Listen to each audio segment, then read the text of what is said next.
والامريكيه اللي متجوزاه ما تقدرش توصل له، فما بالك بانه متجوز في دوله اخرى. وايه عندك الان؟ ترامب موقف كل الهجرات ولم الشمل، فاستعوضي ربنا وحاولي تعيشي وتتعايشي.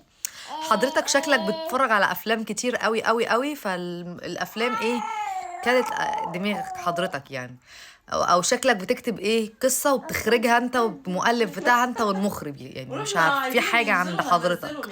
لو جوزي عايزاه يجيلي من النهارده هيجي، وجوزها نفس النظام، بس الناس دي مرتبطة بشغل، ورانا مسؤوليات. حضرتك ورانا مسؤوليات، احنا مش فاضيين لجو ايه استعوضي ربنا وموقف لم الشمل وتعايشي تعايش انت يا اخي معايا.